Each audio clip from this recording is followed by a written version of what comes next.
Hello student, आप सभी का स्वागत है एसएस मैथ्स एकेडमी में। और आइए बच्चों, इस वीडियो में हम जानेंगे कि मैट्राइसेस का कोई भी अगर डिटर्मिनेंट आपको डिटरमाइन करना हो बाय यूजिंग कैलसी तो वो हम किस तरह कर पाएंगे। सबसे पहले आपको ये पता होना चाहिए कि मोड प्रेस करने पर जो सिक्स्थ ऑप्शन होता है वो मैट्राइसेस का होता है।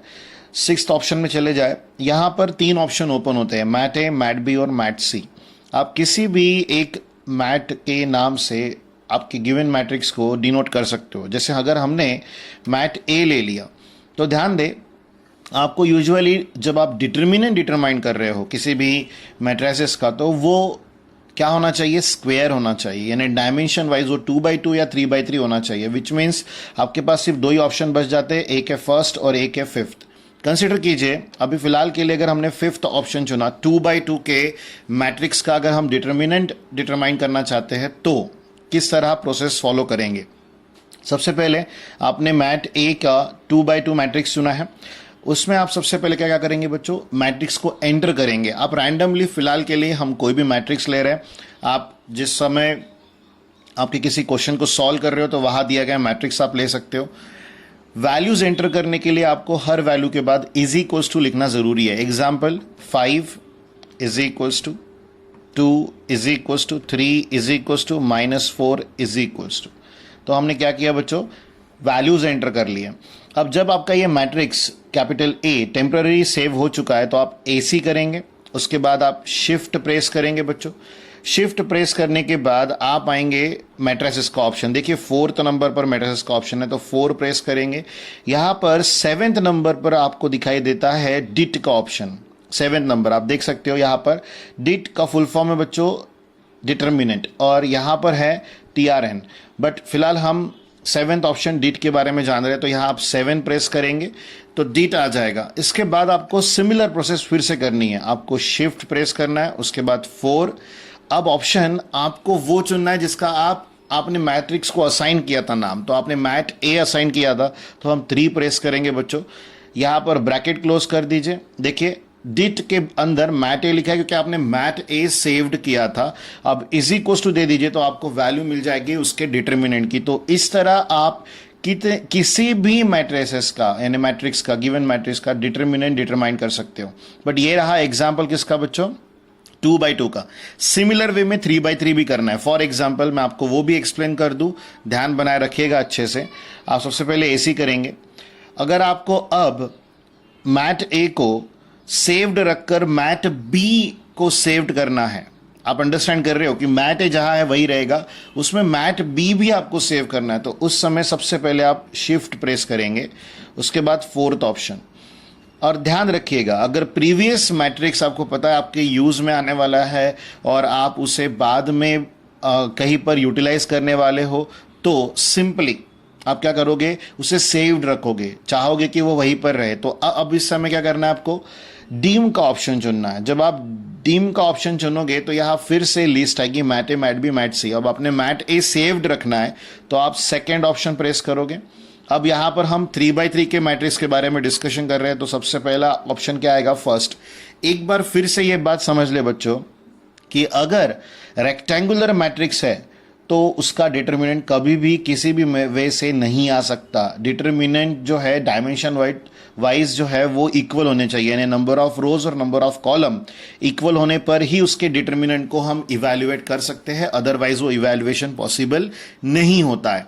हमने मैट बी का 3x3 का ऑप्शन चुना है। अब हम वैल्यू एंटर करेंगे, मैट्रिक्स डिटरमाइन करेंगे।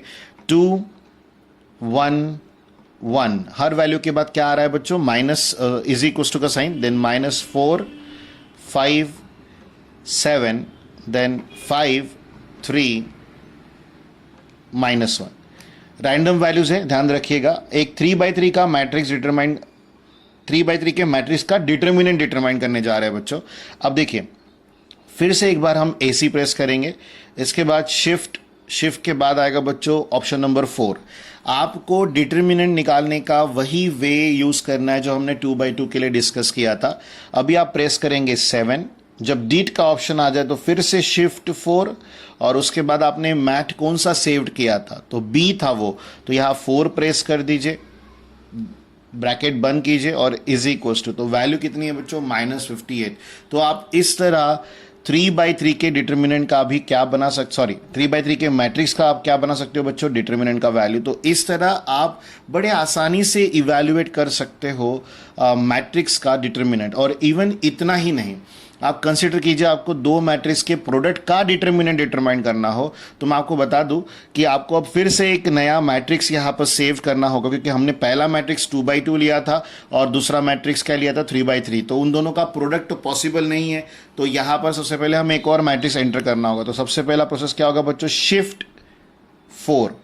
इसके बाद आप फिर से डीम में जाएंगे, मैट सी को चुनेंगे, डायमेंशन अब आपकी मर्जी, आप किसी भी एक मैट्रिक्स को चुन सकते हो। तो हम बड़े से बड़ा प्रोडक्ट दिखेंगे, तो हम 3/3 चुन रहे हैं। फिर से यहाँ पर हम वैल्यूज पुट करेंगे मैट्रिक्स की एंट्री, और मैं रैंडम वैल्यूज ले रहा हूँ, ये बात ध्यान रखिएगा, कोई कॉमन नेचर वैल्यूज नहीं है या कोई स्टैंडर्ड मैट्रिक्स लेकर नहीं चल रहे। तो सी हमने सेव कर लिया। अब आप यहाँ पर क्या करेंगे, AC कर देंगे, देन शिफ्ट 4। अब आपके पास आप क्या करने वाले हो, दो मैट्रिक्स के प्रोडक्ट का आपको डिटर्मिनेंट बनाना है। तो आप सबसे पहले 7D लाओगे, देन शिफ्ट 4। अब आपने मैट B जो है वो 3/3 लिया था, तो फोर्थ ऑप्शन ले लो, इनटू दबा दो, देन शिफ्ट 4। अब आपको मैट C चाहिए, और यहाँ मैट्रिक्स क्या करेंगे आप, इनटू करने के बाद ब्रैकेट को क्लोज करेंगे और इज इक्वल टू देंगे। तो यहाँ वैल्यू क्या आ रही है, -1044। तो इस तरह आप दो मैट्रिक्स के डिटर्मिनेंट की वैल्यू भी डायरेक्टली इवैल्यूएट कर सकते हो बाय यूजिंग कैलसी। बट एक बात ध्यान रखिएगा, जब भी हमें कभी न्यू एंट्री लेनी है, तो मैं आपको एक बार फिर से बता दूं कि शिफ्ट 4 ये जो ऑप्शन है यहाँ पर नजर आते हैं हमें। यहाँ पर देखिए डीम है, डेटा है, then mat A, mat B, mat C है, देन मैट आंसर है। अब मैट आंसर क्या होता है, then determinant and then this is transpose. तो यहाँ पर देखिए, यहाँ पर क्या रहेगा आप अंडरस्टैंड कर सकते हो। जैसे आपने डिटर्मिनेंट चुना, फोर्थ ऑप्शन है, सेवेंथ ऑप्शन चुन लीजिए। इसके बाद आप शिफ्ट 4 प्रेस करते हो, फिर से एक बार यहाँ पर मैट ए ला लेते हो, क्लोज करते हो और इज इक्वल टू। तो ये होता है हमारा डिटर्मिनेंट का वैल्यू। अब इसी तरह वहां पर एक और ऑप्शन था मैट्रिक्स आंसर का, जो हम डिस्कस करते करते रह गए।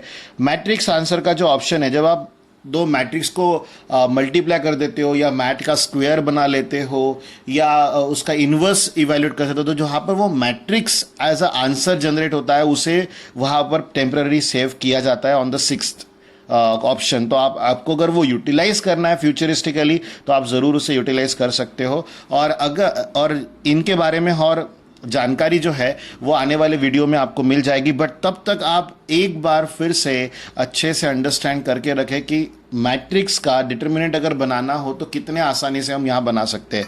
चलिए बच्चों, बहुत जल्द आपके साथ मुलाकात होगी नए वीडियो को लेकर। बट तब तक आप चैनल पे बने रहें।